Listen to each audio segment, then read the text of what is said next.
श्री कृष्ण जन्म कथा। श्री कृष्ण भगवान विष्णु के 8वें अवतार हैं। यह बात द्वापर युग की है, जब धरती पर अधर्म का बोझ बढ़ता जा रहा था। राक्षसों ने धरती पर हाहाकार मचा रखा था। इस बात से बहुत परेशान होकर धरती मां गाय का रूप धारण करके देवताओं के पास गई और उनसे कहा, हे देवतागण, मेरी रक्षा करें। इन राक्षसों का आतंक मुझ पर बढ़ता जा रहा है, इन्हें खत्म करें। धरती मां की इस बात का देवताओं के पास कोई समाधान नहीं था। इस पर उन्होंने ब्रह्मा जी के पास जाने का निर्णय लिया और धरती मां के साथ सभी देवता ब्रह्मा जी के पास गए। वहां पहुंचकर उन्होंने ब्रह्मा जी से विनती की, प्रभु, मेरे ऊपर से दैत्यों का यह भार कम करें, मैं बहुत परेशान हो गई हूं। ब्रह्मा जी ने उनकी तरफ देखा और कहा, इसका उपचार सिर्फ भगवान विष्णु कर सकते हैं। देवी, आप उन्हीं के पास जाइए।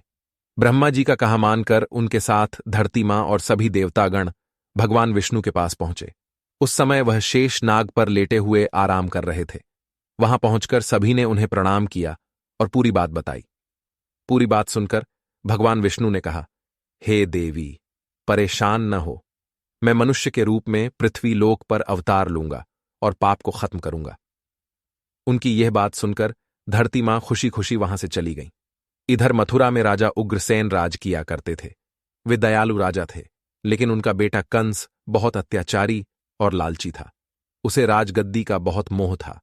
एक दिन उसने अपने बल से राजा उग्रसेन को सिंहासन से उतारकर जेल में डाल दिया और खुद राजा बन गया। लेकिन कंस अपनी बहन देवकी से बहुत प्यार करता था। कंस ने अपनी बहन देवकी की शादी राजा शूरसेन के पुत्र वासुदेव के साथ कराई। शादी के बाद जब कंस देवकी को विदा करने लगा, तभी आकाशवाणी हुई, क्या हे कंस, जिस देवकी को तू बड्ढे प्रेम से ले जा रहा है, उसी में तेरा काल बसता है। इसी के गर्भ से उत्पन्न 8वां बालक तेरा वध करेगा। इतना सुनते ही कंस के पैरों तले से जमीन खिसक गई। कंस को बहुत गुस्सा आया और वासुदेव को मारने के लिए आगे बढ़ा। तब देवकी ने उससे विनयपूर्वक कहा, मेरे गर्भ से जो संतान होगी उसे मैं तुम्हारे सामने ला दूंगी। बहनोई को मारने से क्या लाभ है। कंस ने देवकी की बात मान ली, परंतु उसने वसुदेव और देवकी को कारागृह में डाल दिया। इसी बीच नारद मुनि ने कंस से भेंट की और उसे और विचलित कर दिया कि क्या पता कौन सी संतान उसके विनाश का कारण बने। यह सुनते ही कंस ने यह तय कर लिया कि वह देवकी और वासुदेव की सभी संतानों को मार डालेगा। वसुदेव देवकी के एक एक करके 7 बच्चे हुए और 7 को जन्म लेते ही कंस ने मार डाला। अब 8वां बच्चा होने वाला था। कारागार में उन पर कड़िड्ढे पहरे बैठा दिए गए। उसी समय नंद की पत्नी यशोदा को भी बच्चा होने वाला था। भाद्रपद अष्टमी तिथि की घनघोर अंधेरी आधी रात को रोहिणी नक्षत्र में मथुरा के कारागार में वसुदेव और देवकी की 8वीं संतान भगवान श्री कृष्ण ने जन्म लिया था। उसी समय संयोग से यशोदा के गर्भ से एक कन्या का जन्म हुआ, जो और कुछ नहीं सिर्फ माया थी।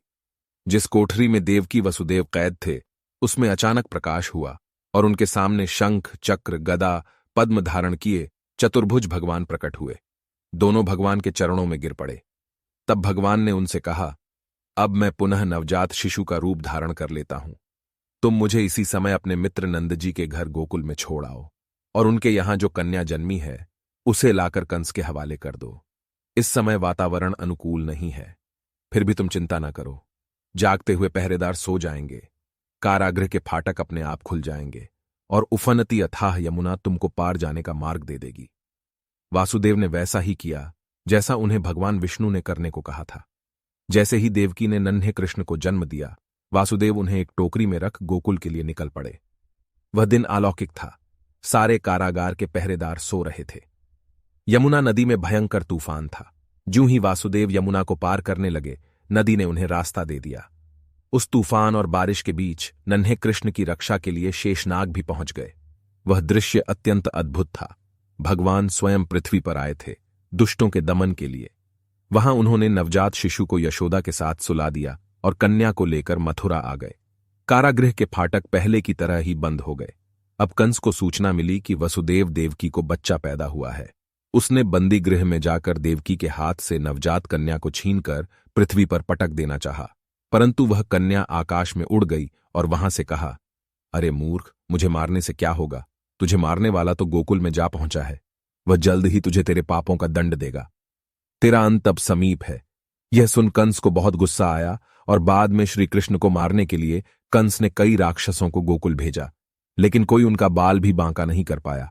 अंत में उन्होंने कंस का संहार किया और मथुरा को उसके आंतक से आजादी दिलाई। भगवान श्री कृष्ण के जन्म दिवस के रूप में श्री कृष्ण जन्माष्टमी को पूरी दुनिया में बहुत धूमधाम से मनाया जाता है।